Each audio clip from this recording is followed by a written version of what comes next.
안녕하십니까, 덕후맨입니다.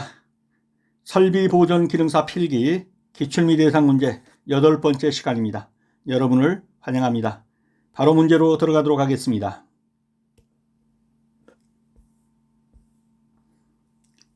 단답형 문제입니다. 축과 보수에 드릴로 구멍을 내어 테이프펜을 끼워 고정시키며 경하중의 핸들에 사용하는 키는 축이 이렇게 있고 여기에 보수가 이렇게 끼워 있습니다. 가득 차겠죠. 그럼 여기에 드릴로 구멍을 뚫었습니다. 그리고 거기다가 키를 들어 박습니다. 그러면 드릴로 구멍을 뚫었으니까 어떤 모양이 될까요? 둥근 모양이 되겠죠. 그리고 그 홈에다가 키를 박는 거. 이때 어떤 키를 박느냐? 둥그니까 둥근 키를 박아야겠죠. 구멍 뚫어진 게 드릴 모양이고, 드릴로 구멍을 냈으니까 둥근 모양이고, 이거는 힘을 많이 받지를 못합니다. 그래서 문이라든가 이런 데 문고리나 이런 데 약한 힘을 받는 곳에 주로 쓰입니다. 이게 둥근 키가 되겠습니다. 다음, 나사 절산 작업에 있어서 바이트 선단각이나 공작물의 장착 각도를 조정하기 위한 게이지는 센터 게이지입니다. 이렇게 생겨가지고 여기다가 나사선 절삭 공구를 재서 꽉 들어 맞는 거, 보통 60mm를 사용하죠. 이렇게 해서 이 게이지 재는 것을 가리켜 센터 게이지라고 합니다. 구멍과 볼트의 축부가 절삭에 의해서 반듯한 형상의 치수로 완성 가공된 완성 볼트 이렇게 된 걸 리머 볼트라고 합니다. 비교 측정의 장단점에 대해 틀린 것은 다량의 제품 측정에 적합하고 양호 불량의 판정을 쉽게 할 수 있다. 이건 비교 측정이 아니라 뭡니까? 한계 측정이죠. 상한선, 하한선, 요 틀에 맞는 것만 딱딱 끼워져 맞으면 합격, 틀리면 못 들어가면 불합격. 이렇게 양호품, 불량품만 구별하는 거, 이런 걸 가리켜서 한계 측정이라고 합니다. 비교 측정은 거기서 더 나가서 얼마나 틀리는지까지 비교할 수 있는 거, 이게 비교 측정입니다. 윤활부에 혼입된 이물질을 무해한 형태로 바꾸거나 배출하는 윤활유의 작용, 그래서 기계를 깨끗하게 보존하게 되죠. 청정작용이 되겠습니다. 다음 중 베어링 윤활의 목적이 아닌 것은 베어링의 적절한 과열과 윤활유 자신의 열화를 촉진시킨다. 베어링에 윤활유 발렸더니 과열되고 열화가 된다 그러면 틀린 거죠. 과열과 열화를 방지하기 위해서 윤활유를 바르는 겁니다. 여기는 한번 죄송합니다. 이 부분을 읽어보시기 바랍니다. 밀봉에 사용되는 오링의 구비 조건으로 틀린 것은 오링을 끼우는데 가급적 사용 온도의 범위가 좁을 것 그러면 안 되겠죠. 100도에서 1500도까지 견딥니다. 이 정도 돼야지 100도에서 200도 이러면 200도 넘으면 다 타서 없어져 버리겠죠. 그래서 사용 온도 범위가 좁을 것 하면 안 되고 넓을 것 그래야 합니다. 이 부분도 한번 읽어보시기 바랍니다. 다음 중 평행 축형 기어 감속기의 종류가 아닌 것은 하이포이드 기어 감속기. 보시다시피 이렇게 축이 지나는데 선은 어떻습니까? 이렇게 된 게 아니라 이런 식으로 돼 있죠. 이런 식으로. 평행이 아니죠. 이렇게 된 거, 이런 걸 가리켜서 뭐라고 합니까? 하이포이드 기어 감속기라고 합니다. 이 부분도 읽어보시기 바랍니다.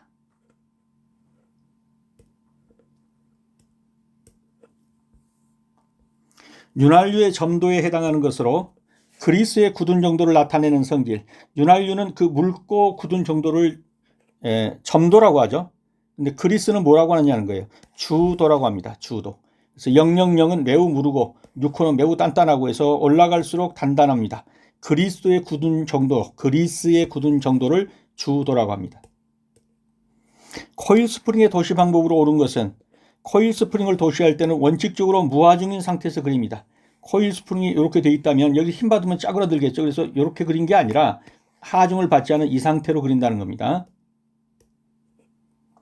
투상도에 대한 설명 중 옳지 않은 것은 회전 투상도는 투상의 일부만을 도시해서 충분한 경우에 그 필요한 부분만을 나타낸다. 이것이 지금 뭡니까? 부분 투상도에 대한 설명을 하고 있는 거예요. 부분만 나타내도 충분하다. 이때 그 부분만 나타낸다. 그래서 부분 투상도입니다.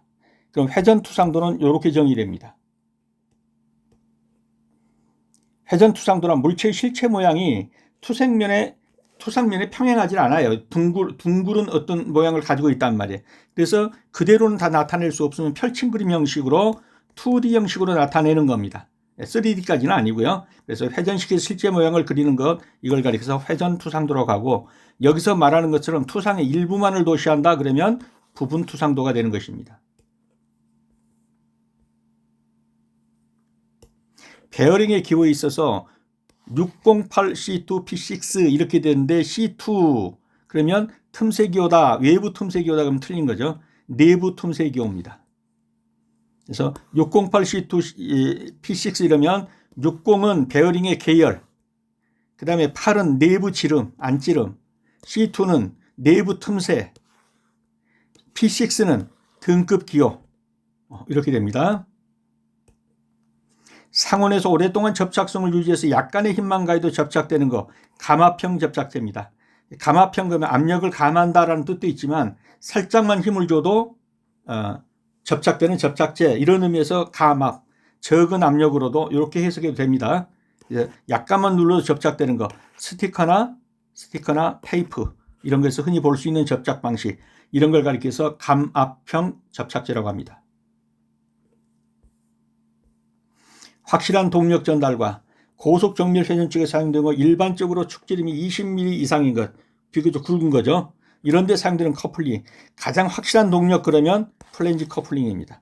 이와 같은 커플링입니다. 여기서 들어오고 여기서 이걸 연결해 주는 거죠. 어떻게 해요? 이런 식으로.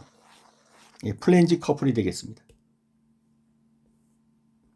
기어를 그릴 때 각 부위를 나타내는 선의 종류, 밑줄 모양은 통상의 3개의 굵은 실선 그러면 틀린 겁니다. 굵은 실선으로 그린 것은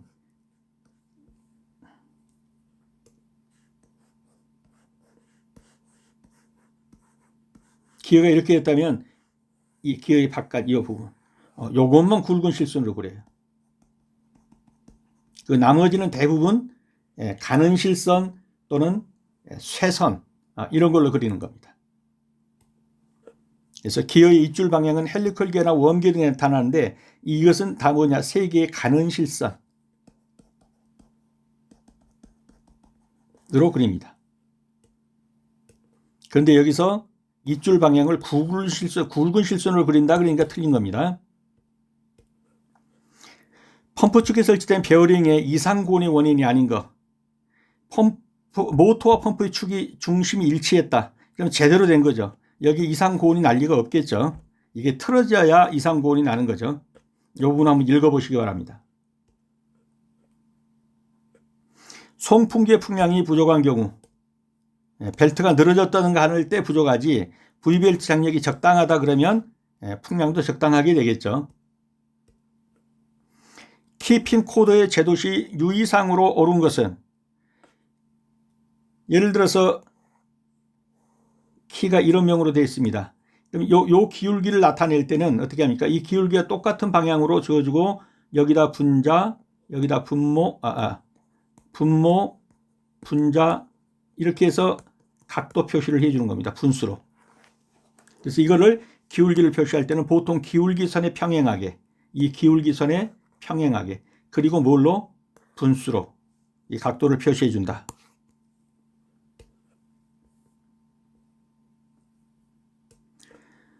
자주보전의 추진 방법에 대한 설명으로 틀린 것은, 자주보전 그러면 소그룹입니다. 소집단입니다. 근데 이거를 직제지도용 대집단 활동 이러면 틀리는 거예요.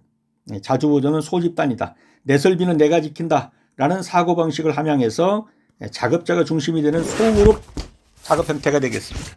죄송합니다.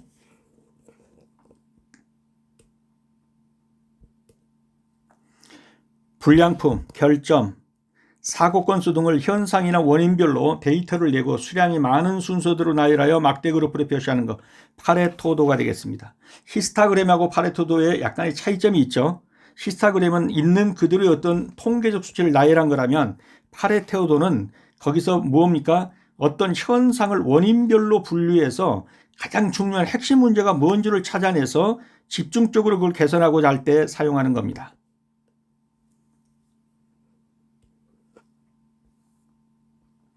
자, 이제 사지선다형입니다. 반드시 먼저 문제를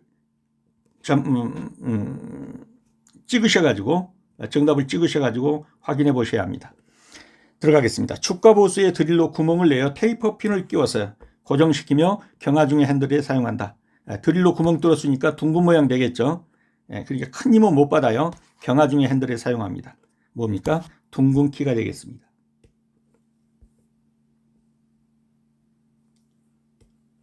그래서 새들키, 평키, 접선키, 둥근키, 이게 축이죠. 여기다가 이 보수를 박는단 말이에요. 이 밖에는 기어가 있죠. 여기 제대로 안 굴려주질 않아요.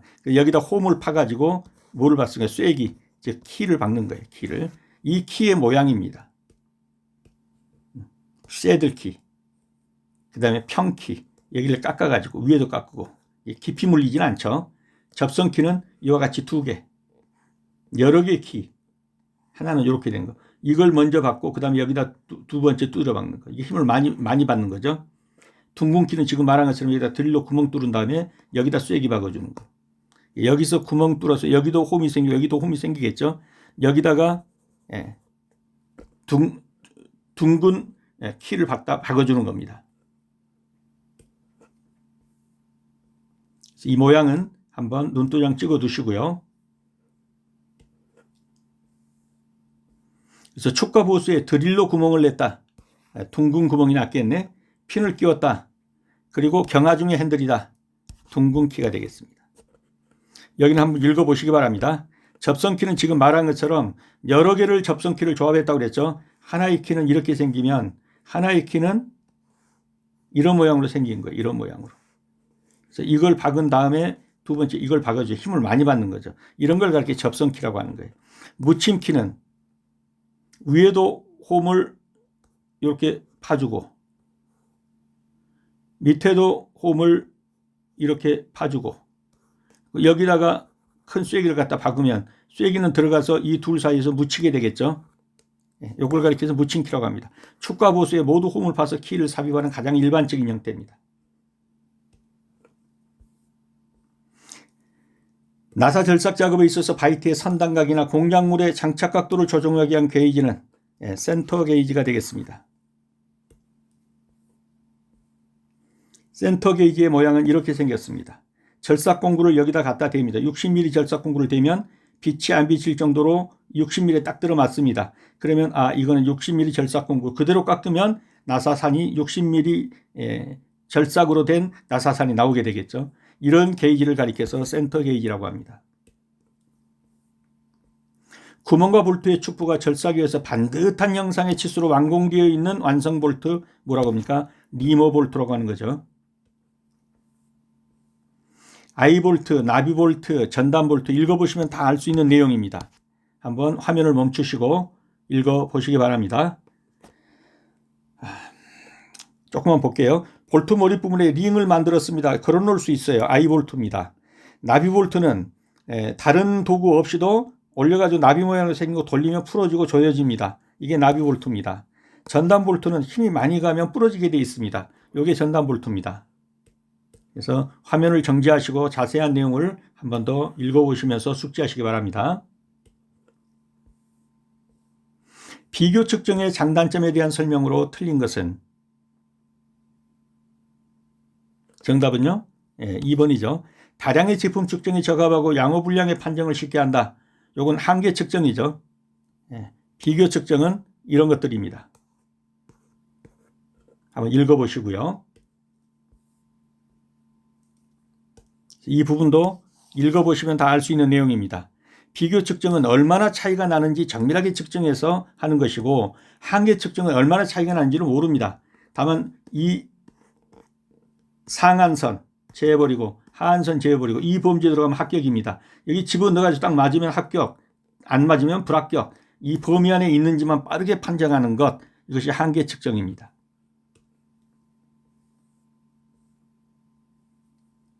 그래서 다량의 제품 측정에 적합하다. 양호 분량의 판정을 쉽게 할 수 있다. 그러면 이것은 비교 측정이 아니라 한계 측정이 되겠습니다. 윤활부에 혼입된 이물질을 무해한 형태로 바꾸거나 배출한다. 그래서 기계를 깨끗하게 보존하죠. 청정작용이 되겠습니다. 그러면 감마, 냉각, 밀봉작용은 뭐냐? 읽어보시면 다 아는 내용입니다. 화면 정지하시고 읽어보시기 바랍니다. 감마작용만 한번 볼게요. 금속 표면에 유막을 형성해서 마찰을 감소시키는 윤활유의 가장 기본적인 주된 작용이다. 만약 윤활유를 안 쳤다 그러면 지들끼리 쇠를 다 갉아먹겠죠. 마찰에 의해서. 근데 이거는 윤활유를 치니까 유막을 형성해서 마찰을 감소시켜서 서로 갉아먹는 거, 삭감하는 것을 줄이는 것이다. 냉각작용은요. 윤활유가 퍼지면서 마찰열이나 외부로부터 유입된 열을 흡수해가지고 방출한다. 이 냉각작용입니다. 밀봉작용은 새지 않게 하는 거죠. 다음 중 베어링의 윤활의 목적이 아닌 것은 정답이 3번이죠. 윤활을 하는 것은 과열을 막고 열화 촉진 안 하려고 하는 건데 촉진시킨다 그랬으니까 틀린 거죠. 이건 읽어보시면 다 아신 내용입니다. 이건 다 맞는 내용이죠.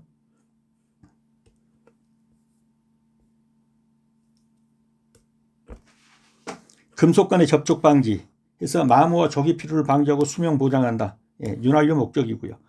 소리 좀 덜 나게 해서 바람잡이 특성 맞죠? 이물질의 침입을 막고 부식도 방지하고 갖고 여기는 막고라고 고쳐주십시오. 타이핑이 잘못됐습니다. 이 부분 한번 읽어보시기 바랍니다.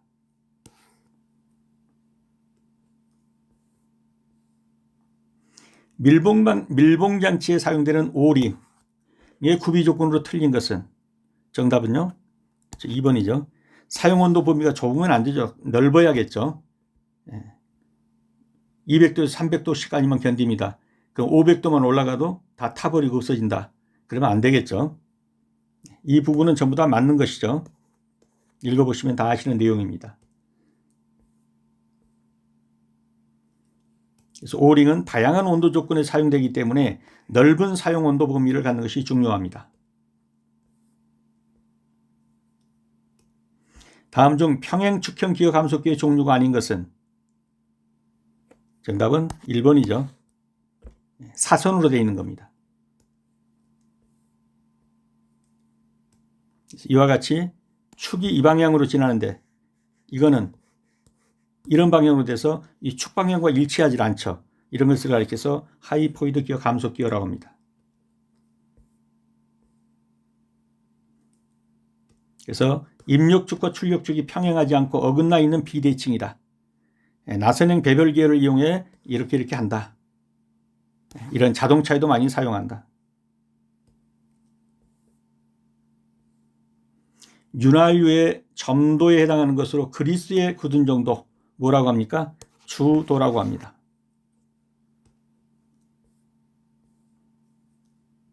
그러면 중합과 황산해분, 산화 안정도 여기에 해설을 붙여놨으니까 그대로 읽어보시면 되겠습니다. 코일 스프링의 도시 방법으로 옳은 것은 정답은 몇 번입니까? 1번이죠. 코일 스프링을 도시할 때는 원칙적으로 무하중인 상태에서 그린다. 몇 번 풀어봤죠. 이런 식으로 있으면 짬뽕 눌러서 하중 주고 그리는 게 아니라 있는 그대로의 상태에서 그려준다. 무하중의 상태에서 그린다. 그래서 정답은 1번이 되겠습니다.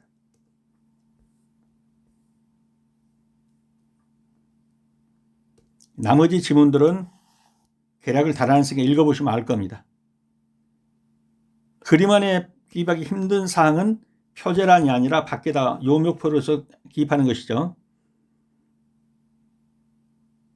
일부 생략했다. 이거는 굵은 실선 아닙니다. 1점 쇄선 또는 가져는 2점 쇄선으로 한다. 모양만을 간략하게 도시게 했고 나머지는 생략해버렸다. 그럼 생략했다 그러면 1점 쇄선으로 그리는 겁니다. 투상도에 대한 설명 중 옳지 않은 거.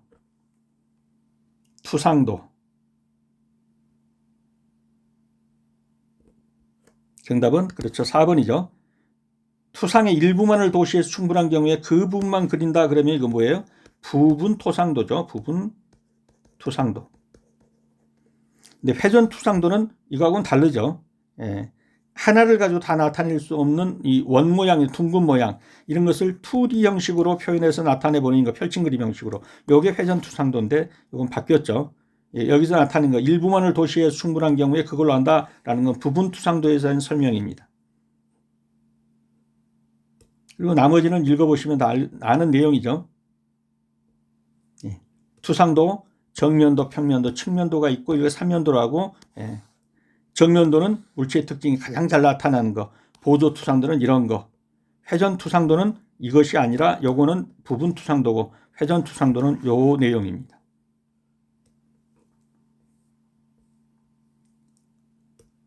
베어링 표시 호칭 번호에서 608C2P6로 되어 있을 때 60은 베어링 계열기호 맞습니다.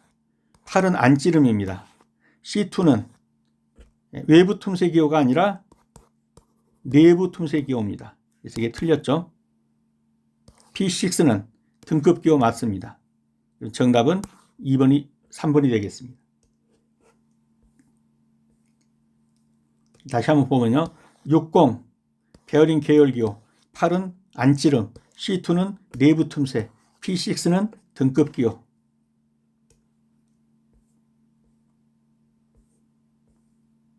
상온에서 오랫동안 접착성을 유지해서 약간의 힘만 가해도 접착되는 것.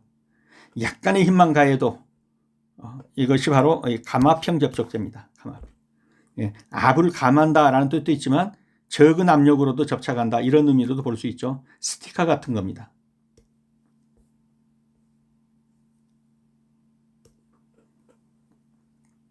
이런 부분은 한번 다 읽어보시면 알 수 있는 내용입니다. 열 용융형 접착제, 열을 가해서 그걸 녹인 다음에 식으면서 굳어질 때 접착력이 발생되는 거, 이런 것을 열 용융형 접착제라고 하죠. 감압형은 스티커나 테이프 등에서 흔히 볼 수 있는 거, 상온에서 오랫동안 접착성을 유지해서 별도의 활성화 수단, 열, 용재 증발 등을 이런 거 안 거치고도 살짝만 눌러도 감압이죠. 접착되는 특성을 가지고 있는 거, 이걸 가리켜서 감압형이라고 합니다. 중합지형, 유화역형 한번 읽어보시면 다 알 수 있는 내용입니다. 확실한 동력 전달과 고속정밀 회전 측에 사용되며 일반적으로 축지름이 20mm 이상의 경우 확실한 동력 전달, 그러면 뭡니까? 플랜지 커플링이 되겠습니다. 이게 플랜지 커플링이지. 가장 확실한 동력 전달이 되는 겁니다. 그 다음에 머프 커플링 이런 거예요. 여러 개의 이 조합을 놓고 이 안에다 끼워서 여기다가 이제 키가 들어가는 거죠. 키가 축지름이 작고 하중이 작은 경우에 사용됩니다. 이게 머프 커플링입니다. 머플링 생각해 보면 되겠죠.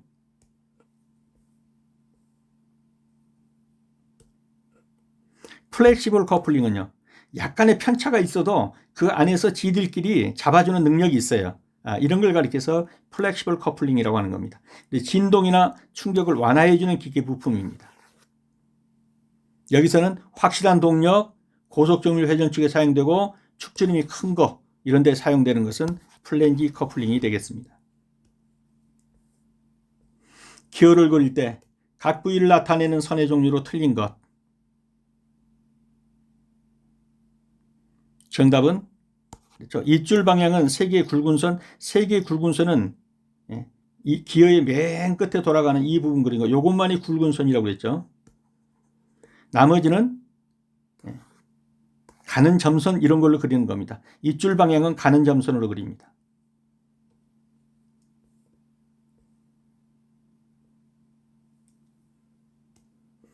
자, 여기에서 보면 이 기어의 맨 끝부분 있죠. 끝부분 이렇게 돌아가는 거, 이 기어의 맨 끝부분. 이것을 가리켜서 뭐라고 하냐면 이끝원이라고 그러는 거예요. 이 기어의 이빨이 있잖아요. 요 이빨의 끝부분만 따라서 그려주는 겁니다. 이끝원입니다. 요 이끝원만 뭘로 그린다? 굵은 실선으로 그립니다. 다음 이뿌리원. 이뿌리원은 어떤 거냐면 요 뿌리 있잖아요. 요 들어간 안 보이나요? 죄송합니다. 요렇게 기어가 있으면 요 뿔이 있죠. 보이시나요? 이렇게 되면 이 뿔이 여기 이 뿔이 여기가 이렇게 돌아가는 요 원이 이 뿔이 원이라고. 여기서 보면 뭐예요? 이 뿔이 원은 요렇게 돌아가는 거, 이렇게 돌아가는 거, 요걸 이 뿔이 원이라고 그래요. 요거는 가는 실선으로 그린 거예요. 다음 피치원. 피치원이란 건 뭐냐면은 이거예요. 요 둘 사이가 물려 있다면 어느 지점에서 힘을 받는 지점이 있을 것이다. 이게 가상선이에요. 요 가상선을 요렇게 따라서 그려주면은, 이렇게 따라 그려주면 요게 피치원이에요. 피치원. 서로 맞물린 원이다 이렇게 보시면 돼요.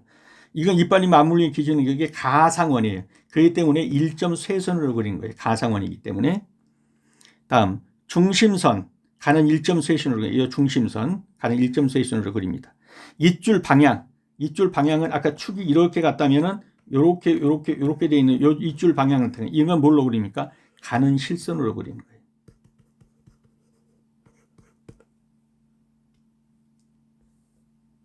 그래서 기호를 그릴 때 굵은 실선은 뭐다? 기호가 이렇게 돼 있으면 요 바깥에 있는 이 끝원 요거 그릴 때만 굵은 실선 하나 들어간다 그렇게 보시면 돼요. 나머지는 굵은 실선 들어갈 데가 없어요. 근데 입줄 방향을 그리는데 굵은 실선이다 그러니까 틀린 거예요. 정답은 4번입니다. 펌프 축에 설치된 베어링의 이상 고온의 원인이 아닌 것은 그렇죠. 정답은 4번이죠. 모터와 펌프의 축이 일치됐다. 그러면 고온이 있을 리가 없죠. 순환계통에 불량이 있다. 윤활유가 제대로 통하지 않는다. 그러면 이상 고온이 오겠죠. 급유가 부족하다. 오일이 제대로 안 들어가줬다. 이상 고온이 오겠죠. 축 출력 발생. 축에서 필요 이상의 강한 힘이 나왔다. 그러면 이것도 좋은 게 아니죠. 이상 고온의 원인이 될 수 있습니다. 모터와 펌프가 축이 일치됐다 그러면 정상적인 것 때문에 이상 고온의 원인이 될 수가 없죠. 정답은 4번이고. 축 출력 발생. 펌프 운전 중에 축 방향으로 과도한 힘이 발생하면 베어링에 설계되지 않은 추가적인 하중이 가해지기 때문에 마찰과 열이 증가할 수가 있습니다. 그러면 베어링의 이상 고온의 원인이 될 수 있습니다. 한번 읽어보시고요. 송풍계 풍량이 부족한 경우 그 원인이 아닌 것은 2번이죠. V벨트 장력이 적당한데 아니죠. V벨트 장력이 느슨하다든가 이럴 때 제대로 힘을 못 받으니까 송풍기 풍량이 부족하겠죠. 근데 이거는 적당하기 때문에 원인이 아닌 것 2번이 되겠습니다. 회전수가 저하됐다든가 인플레에 이물질이 끼어 있습니다. 이건 풍량 부족으로 나타나겠죠. 송풍구 덕트 등에 먼지 등이 쌓여 있었고 저항이 증대되면 제대로 송풍을 못 하겠죠. 2번은 적정해서 제대로 송풍이 되는 경우입니다.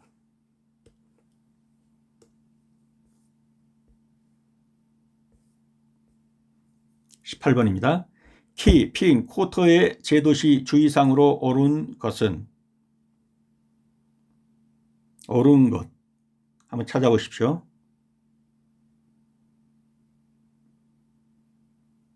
그렇죠. 3번이죠. 기울기를 표시할 때는 보통 기울기선에 평행하게 분수로 기입한다. 이렇게 되어 있다 그러면 이런 식으로 평행한 다음에 몇 분의 몇 이렇게 표시한다. 그래서 맞는 표현이 되겠습니다. 그럼 나머지 지문들은요. 키핑 코팅은 조립에 있어 길이 방향으로 절단한다. 그런데 이렇게 안 하면 안 돼요. 이렇게 적은 부품이나 이런 거 키 같은 건 적잖아요. 그대로 다 해줘야지 절단하면 안 됩니다. 온전한 모양 그대로 표시해줘야 합니다. 부품 되는 키핀은 표준 치수가 아닌 경우에 표제란에 호측만 적으면 된다 그러는데 아닙니다. 도면에 상세한 치수를 기입해줘야 합니다. 테이프를 표시할 때는 일반적으로 수직하게 분수를 기입한다? 아니에요. 평행선, 기울기선에 평행하게 해줘야 합니다.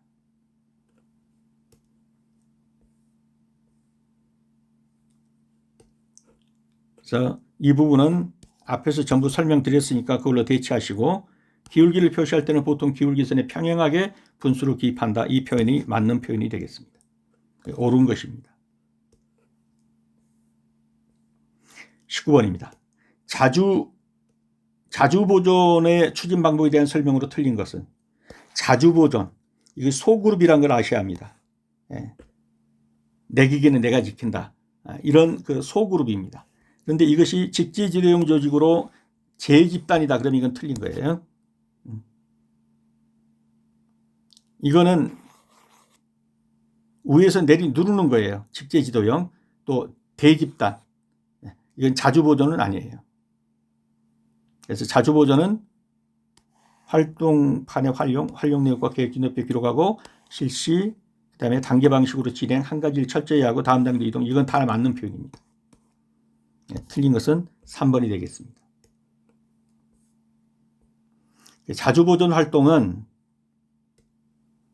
생산 부분 작업자가 중심이 되어 내 설비는 내가 지킨다라는 식으로 관리하는 것인데 이게 소집단 활동이에요. 직제지도형 조직은 상명하달식의 경직된 조직 형태이고 작업자들의 자주적이고 소집단 중심 활동인 자주보존의 기본 이념과는 맞지 않습니다.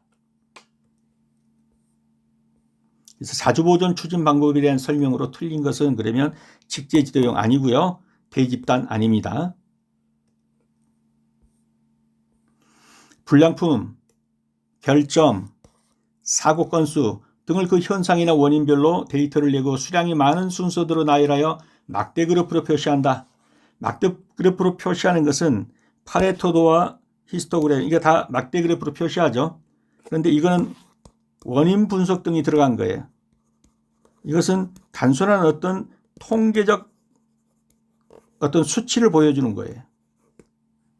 그래서 여기서 지금 하고 있는 거 현상이나 원인별로 데이터를 내고 수량이 많은 수 나열해서 막대 그래프 표시한다 그러면 이건 파레토도입니다.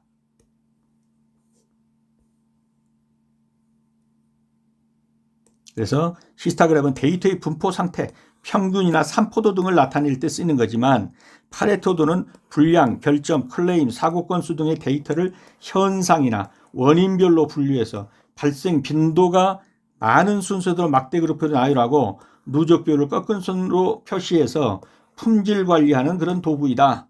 그래서 이걸 통해서 가장 중요한 핵심 문제가 무엇이냐를 찾아내서 집중적으로 개선하고자 할 때 사용되는 도표, 이것이 파레토도가 되겠습니다. 관리도 이런 건 다 한번 읽어보시기 바랍니다. 네, 문제집과 책을 필요로 하신 분들은 영상 아래 더보기란에 주소를 클릭하셔서 구입하실 수 있습니다. 수업하시느라 수고 많으셨습니다. 다음 시간에 다시 뵙겠습니다. 감사합니다.